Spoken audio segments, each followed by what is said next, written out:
Okay, so Jamie said I'm wearing a really blah shirt. Actually just started a conversation in the gym, but somebody just moved here from Allentown, Pennsylvania, which I guess is right next to Reading, Pennsylvania. So they wanted to talk to me. I said, no, I don't know anything about it. But she also just ran the bridge yesterday, which I ran the bridge yesterday, and I'm going to talk about that in a minute. But I knew I needed to get in here and make another video because Jamie likes it when I make videos, because she says something about spending more time conscious of the words I'm going to be using, you know, because I talk to myself a lot, and then once I talk to myself too much, and I'm like, I need to share that thought with somebody other than Jamie, because it turns out there's two types of movie watchers. There's the audience and the critics, and it turns out I think I'm a critic and she's an audience, and I don't really know what that means exactly, but I'll tell you how it matters in a minute when I'm reviewing this movie, which is what I had a lot to say yesterday about it. Okay, so let me tell you about my day. Oh, and I knew I owed you a video because I've got to stick to what I said at the beginning of the year, which I've done pretty good so far. The only thing I've been slacking on is these videos, and I took some time off there because you know, when Jamie got in a car wreck and we traded cars, that one didn't have the, you know, I do these videos in the car, and it was, the sound in it was horrible. So either had to do it with the AC off, which it was hot, or anyway, I'm not here to make a bunch of excuses. They're the saddest little excuses anyway. It's like, it just really wasn't very convenient for me to make a video. Okay, but I did stick to my running, which is why I brought up the little girl in there that just ran, you know, one from Allentown that just ran the bridge run yesterday, because I meant to ask her, she's younger than me, I meant to ask her if she's sore, because I'm sore, and I've been running, and I've been stretching, and I've been doing all the things. Now, I don't think I'm as sore as I was last year, which is good. And I don't think I'm as sore as I was the year before that, which is good. But I am still sore. Now, it's Sunday, I feel pretty good today, actually, but yesterday, I was pretty tired, and I know, like, 15 years ago, I ran a half marathon, like just went and ran a half marathon, you know, never run anything like that before, but I was like, yeah, I could, because I can run, and then you just don't stop is all you do. But then I ended up running it pretty fast, too, because I was running from somebody. I think my mouth got me in trouble. I was like, I could do that. I mean, all you do is just run. The only reason you couldn't is because it's boring, because you just start moving, fall forward, keep your feet under you, and eventually, if you just don't stop doing that, eventually you will have traveled, you know, 13.1 or 13 point, I don't remember how many miles it is, 13.1 I think. But anyway, the point is, I didn't get sore back then, and I didn't know, you know, being younger, if she got sore. I don't know also if she ran it or walked it. We didn't really get into that because I wanted to talk too much about me. The reason for that is, I want to talk about, I did pretty good yesterday. I didn't want to run it really, like, because I've been running and I know what my time has been. And the only reason whenever I go run, if it's once a year like this, I want to do a better time than I did last year, right? Like, I want to know that there's improvement. And 2 years ago when I ran it, it was like 53 minutes and 45 seconds. So then last year I was like, all right, I'm going to run it hard, and I'm going to do better than that. I wanted to get below 50 last year, but I got 53 minutes and like 20 seconds. So I was like, man, a closer corral and a harder run got me 20, 30 seconds? Like, what? So I wasn't really sure, and I didn't want to just run off on my own to be, you know, come in at 53 minutes and be like, yep, I'm as good as I was last year, the year before. I wanted to improve, you know? And I had said I wanted to improve, and I wanted to go below 50 minutes. And because I wasn't sure if I could, I said, I should just walk with you, Jamie. You know, kind of basically you're not sure you can live up to the moment, avoid the moment, right? Like just dismiss it altogether. And anyway, I was trying to decide what I was going to do, basically because none of our friends were with us this year. So John and Morgan, they came, but they were late, so they were late to the whole thing.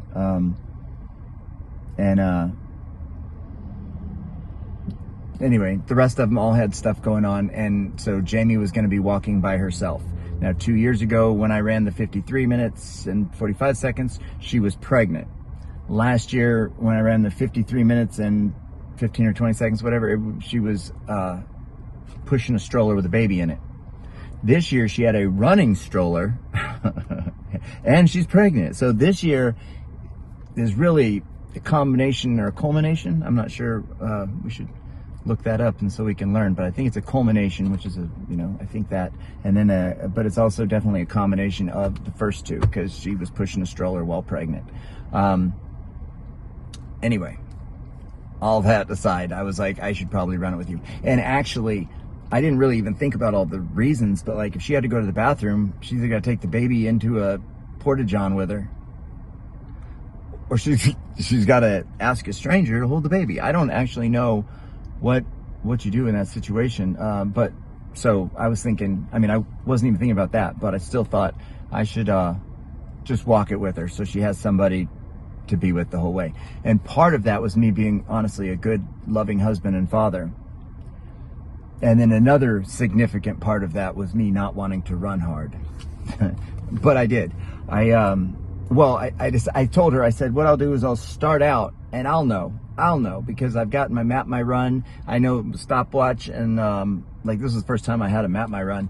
The last two times I've had it, and that might have helped, I don't know, but the last two times I just had a stopwatch and I just checked the mile markers as I went by. But I said, I'll know if I'm gonna make it in less than 50 minutes, because that's what I said. I said, I gotta go in less than 50 minutes. And I thought about my last two 5Ks, and basically, I'd have to run about that speed back to back, right? So with a huge Ravenel bridge in the middle. So which going down is good, going up is hard. So I wasn't really sure how all these things would play out, and so I didn't want to get out there and try for 51 minutes and find out that no, it's just hard. But so I said, if I'm not doing good at the beginning, I'll know, and then I'll just come back and walk with you. She said, okay. And keep in mind also, this was another thing. We had to get up at 5 in the morning to, we got up at 4:30. We had to, like, the buses were running to take you to the start point from 5 a.m. to 6:45 a.m., right? So we're like, let's get there about, let's get there between 5 and 5:30. And we did. We got there at like 5:30. Anyway, the lines were so long, I almost didn't think we were going to get to the race. But we did. Our friends didn't. They had a tougher time finding the parking, and by the time they got back in the line was over an hour long, which is mind-boggling to me. That we're going to not only spend money to go run a place that you can normally run for free, right? But, everybody's doing it. Well, then I want to do it too. I'll even pay money to do it. I'll even stand in line. If I had never been to Disneyland and that was Splash Mountain and I saw that line, I wouldn't have got in it. I would have been like, well, I guess we don't get to do Splash Mountain. It looks like a lot of log riding fun, but we're not doing it because I'm not standing in that line. But not only did I pay money to run twice as far as I don't even like doing, but anyway, I will also stand in line and ride a stinky, smelly bus to run. Yeah, anyway, so like just a combination of all these things I don't want to do made for a good time. Anyway, so that it was also filling the bus from the back to the front. What the hell? Like, that's part of why it took so long, because people were filling it in from the front. Well, if you're doing that, the people behind you have to stop and wait for you to get seated so that they can continue on. And we're filling in every seat on these buses. So just go right to the back and sit down. It speeds up the process so much. But Jamie and I got up and we walked all the way to the back and sat down, and the people behind us still stopped up in the front. And we had to sit back there for so long. I wish I would have timed it, because then I would know how much time that actually cost us. But it was more than 2 minutes, right? If you're adding that much time per bus, that was, you know, it was probably like 10. It probably was. It was a long time. We had a nice long conversation about how dumb people are before they even got close enough to hear us. So they're just inefficient. These people are just inefficient, and it's because we're going through life absent-mindedly. Oh, I'm going on a soapbox now. I didn't mean to do that. But we need to be mindful. We need to be purposeful. We need to be deliberate in what we do. Anyway, so, and we can cut it out in little chunks, which is how I did my run, okay? Because we can't be deliberate forever, right? I can't run hard for 6 miles, but we can be deliberate. When I drive out of here and I drive home, I can be deliberate and conscious and aware of every move I'm making till I get in the house. I don't need to drift off to daydream. So I'm going to be deliberate and aware for the next however long that is. And then when I get in and I see Jamie, I'm going to continue to be deliberate on purpose. Now I'm not just going to hop in and sit down in the first seat I see. Anyway, that was so annoying. My friends didn't make it there on time. We had to wait in line forever. Why can't you just walk to the back and sit down, right? The bus isn't going to go anywhere. So if your intent is to be in a hurry, the fastest way to do it is to get to the back of the bus and sit down. You fill in a classroom to the front. When you go in, you go to the closest to the, and I know I am not going to, I usually like to sit back one row because I know that's the rule, but I don't like being in the front row, so I usually take the second row. So I'm not saying I'm perfect, but I do go to the back of the bus because I understand that's the most efficient way. If everybody just filed in, then everybody would be sitting down at the same time, and then the bus could leave. But when these guys got to wait on these guys, got to wait on these guys, got to wait on these guys, you know what I mean? That's the slowest way to do it. Unbelievable.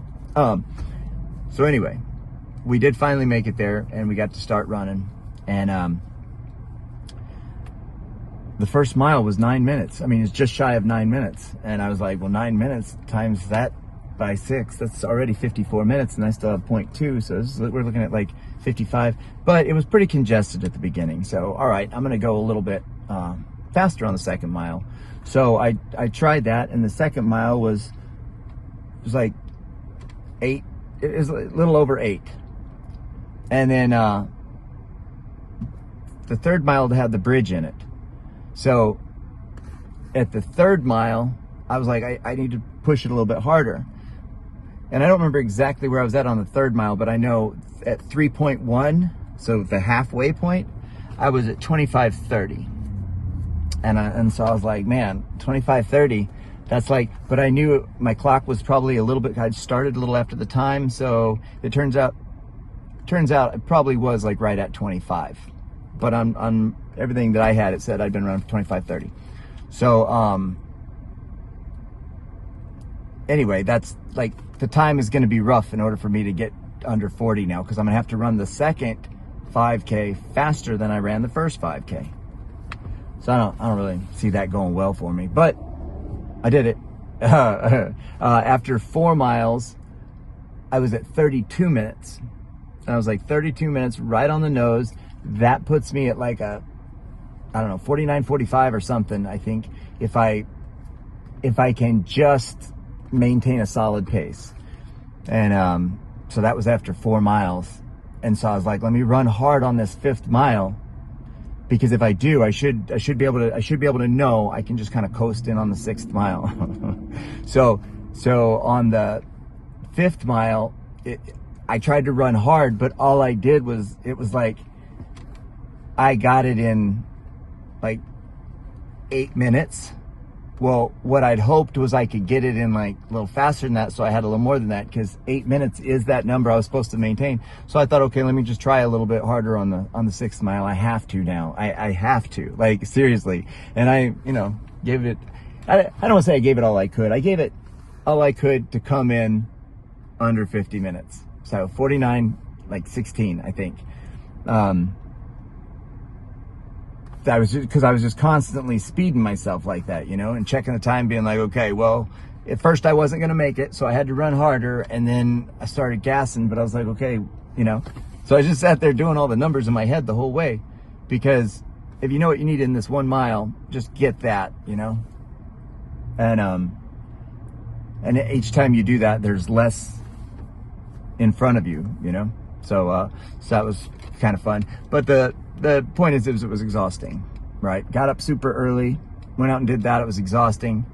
And then I got home and just wanted to watch a movie. Like, well, Cooper needed to go down for a nap, so we put him down for a nap. I didn't really want to do anything. I was like, let's stretch and watch a movie. I didn't stretch at all during the movie. What I actually did was sat on the couch and laid back with some super sloppy posture. And but I put on Mercy, you know, because I like Chris Pratt. Apparently the girl's in it is an actress too. I mean, of course she was in it. But so, you know, I know it's got at least one big star, maybe two. And I totally get the agenda of that movie, I'd like to talk more about agendas in movies, because, oh my goodness, there's so many of them. And if you watch it as an audience member and aren't a critic, you are absorbing the agenda, and you're not identifying it, you're not seeing it. And some are good, some are bad. But this one was pretty funny. It was basically how AI could take over and take over our justice system, you know, because like you hear Joe Rogan talking about how AI should take over the presidency, because then, you know, nothing's made emotionally, nothing's made due to any kind of pressure. It'll just adjust all the logic and the facts and make the best, most calculated whatever decision.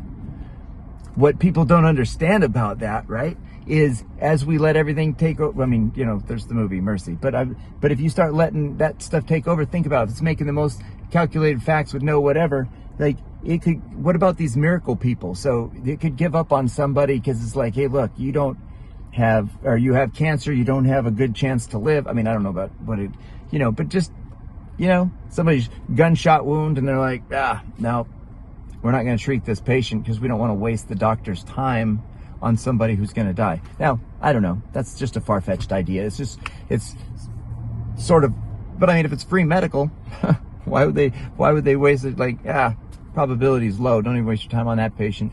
You know, make them comfortable. I don't know. But Mercy was about them taking over the justice system. And, it was so, like, I thought it was so awful. It was so awful. That it was hard for me to watch, because I like Chris Pratt, you know? And I was like, this poor guy is in this ridiculous movie trying to act like, because he'll be like, he has to solve his own murder, or not, I mean, his own murder, but he's basically the lawyer for himself. So AI judge is like, look, you're 95% guilty, like, we've studied everything and you pretty much did it, so you've got an hour and a half to explain your side. And he's like, what? It turns out he was in a blackout drunk, so he doesn't actually know. So he has to discover what happened, and we, the audience, get to sit there and watch him discover it. And it was like, shit was just so obvious as far as I was concerned. And it was just, you know, lame, because AI would have an attitude, you know, because you're going to have some quick, funny moments, right? So then AI's got to have an attitude. Now, the actress played the AI role pretty good, right? Like, you'd think that could be AI, but then it'd be like, but AI doesn't do that. You know, AI doesn't smirk. So, like, she added some touches, which I think that the director should have just been like, remember, you're going to be emotionless. You know, you don't get to do this stuff. But anyway, at times she was like, you know, Moneypenny from James Bond. She'd be like, I need targets on A17, Moneypenny. And she'd be like, got you, 7. I don't know what she would say. But anyway, so like at times when he's being his own lawyer, AI is like, already on it. And it's like, you're already on it. Like, he's the lawyer there. He's supposed to say, hey, look, I need to see the crime scene. Hey, I need to see this. Hey, I need to see that. And But anyway, it was so bad, in fact, that I decided I needed to look up reviews on it. Because I'm like, there's no way it's this bad and I'm the only one. Because if so, but so I started looking through. And one of them was like, yeah, this movie was horrible all the way to the end. And the ending was the worst part. And I was like, the ending's going to be the worst part. I mean, so I thought, since I like Chris Pratt so much, I should go to sleep. I even got up at one point, but I couldn't even sleep after that big long day. It was horrible. Couldn't even sleep. So I got up at one point and said I was going to come to the gym just to stretch and clear my head. But just getting up off the couch and going over and grabbing my shoes, I was like, oh, I'm in such pain from that damn run that I don't think I'm going to do anything cool like go to the gym. But anyway, the only way that movie, because you'd be like, what about the murder weapon? It's a knife found in the body, pulled from your kitchen sink. It has your prints on it, fingerprints on it, you know? So like, okay, all right. So that says I did it. What about our Ring camera? Does it have any kind of videos on it? We have you breaking in to your own home at this time. So throughout this thing, he discovers she was cheating on him. So, you know, it's like, oh, so you killed your cheating wife. Boy, now we got motive. He didn't even know she was cheating on him, but they discovered she was cheating on him. So now, oh shit, look, just because it started out him being such I love my wife, there's just no way. And he was such a good guy that it was just like, oh man, how could this even happen? But throughout the movie, they're like, no, see, look, we got the murder weapon, we got your prints, we got you on camera breaking in, and then, you know, we got the fact that you were fighting with her. We know, and then like during the thing, they're like, bing, and now we have motive because you discovered she was cheating on you because she had a burner phone. The burner phone has only made one phone call in its entire lifetime, and it was to this person. Like, oh, okay, call him. Oh, and then it's just ridiculous. But another review said, this was a pretty good movie to start with. Got a little weird in the middle, and then the ending was just downright cartoon-like. And I thought, so somebody that actually was enjoying it early on when it was ridiculous really didn't like it by the end. So I wanted to go to sleep, but couldn't do anything. Couldn't sleep. It was too much pain to go to the gym. So I had to just sit there and suffer through that whole movie. And honestly, the way the movie would have been good is if in the end, they're like, yeah, you're guilty. And they executed him. Because then it would have been like, yep, because we saw that coming the whole time. But instead, you know he's not going to be guilty. It's just like, I don't know. It was pretty lame. It was a lame movie. So that's my take on Mercy. I don't recommend watching it. And it's also my take on AI and stuff. But, yeah, was there any, I don't think there was anything I owed you, right? Basically, I was just telling you about that ridiculous. Oh, there's the girl from the gym. I'm gonna go ask her if she's sore. All right, bye. Okay, so I decided, since I don't like making edits on the video, because once you start editing a video, it's like, oh, this dude edits his videos. He thinks he's good. He's not just riffing off the cuff, right? And so I haven't decided if I want to get good at editing or if I want to get good at speaking, because you don't got to be good at speaking if you're good at editing, I believe. But so what I decided I'll do is I'll go ahead and make some edits, but in the places that I do, I'll insert cute videos of Cooper. That way, you know I edited it, I know I edited it. I'm gonna try and keep a minimal, but I'll put something in there for you. And this edit here, this is the cute video of Cooper, and I'm also using it to say, Jamie is an audience member, right? So I said there's two types of people, there's audience and critics. Well, I'm a critic, Jamie is an audience member. And I just had her watch this and she said it was okay. And I thought, but you said that Mercy was okay. So I can never trust you. Okay, I guess I'll close this out with, yes, she was sore. She's only 21, so therefore it's gotta be just doing it every day. You won't be sore. It's not an age thing, so that's good. That means if I start running the bridge every day, I won't be sore when I do it on the bridge run. Because I guess that means that the sore stops happening eventually. I didn't know when it came to runs and stuff, you know, I mean, like I know it happens with the gym, but I didn't know if it would happen also with runs. So I guess it will. But it was actually lucky that I ran back in there because on my way in, I passed a jacket and it had the name tag on it and everything. It was the manager. He dropped his jacket out in the street, which is only funny to me because last weekend we were in North Carolina with Jamie's family and we went to the Planet Fitness there and the manager had dropped his name tag out in the parking lot. So, goes on a lot. So if you want Planet Fitness name tags, just hang out in the parking lot. You'll find one. All right. I don't have anything else to say because we were already done.